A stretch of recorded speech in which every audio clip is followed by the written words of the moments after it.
Welcome to Bible 365, where we learn and grow in God's Word 365. Today we are reading in Genesis 39. Now Joseph had been taken down to Egypt.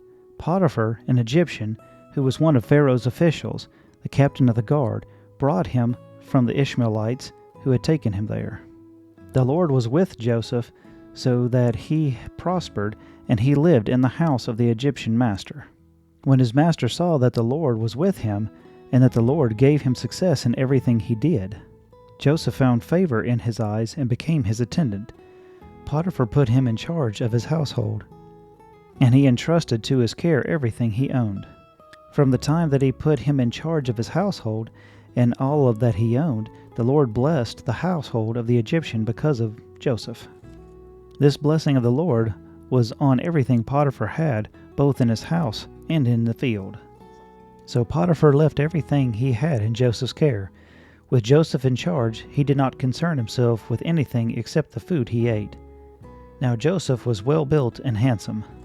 And after a while, his master's wife took notice of Joseph and said, "Come to bed with me." But he refused.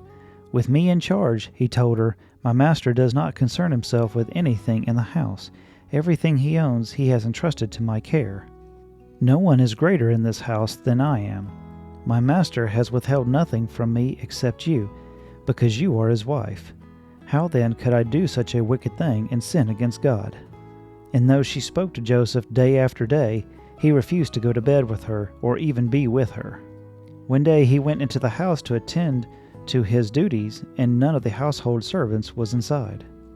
She caught him by his cloak and said, "Come to bed with me." But he left his cloak in her hand and ran out of the house. When she saw that he had left his cloak in her hand and had run out of the house, she called to her household servants. "Look," she said to them, "this Hebrew has been brought to us to make sport of us. He came here to sleep with me, but I screamed. When he heard me scream for help, he left his cloak beside me and ran out of the house." She kept his cloak beside her until his master came home. Then she told him the story, that the Hebrew slave you brought to us came to me to make sport of me. But as soon as I screamed for help, he left his cloak beside me and ran out of the house. When his master heard the story, his wife told him, saying, "This is how your slave treated me." He burned with anger. Joseph's master took him and put him in prison, the place where the king's prisoners were confined. But while Joseph was there in the prison, the Lord was with him. He showed him kindness and granted him favor in the eyes of the prison warden. So the warden put Joseph in charge of all those held in the prison, and he was made responsible for all that was done there. The warden paid no attention to anything under Joseph's care, because the Lord was with Joseph and gave him success in whatever he did. Thank you for listening. If you found value in it, then like, share, and subscribe. I pray that you have a blessed day.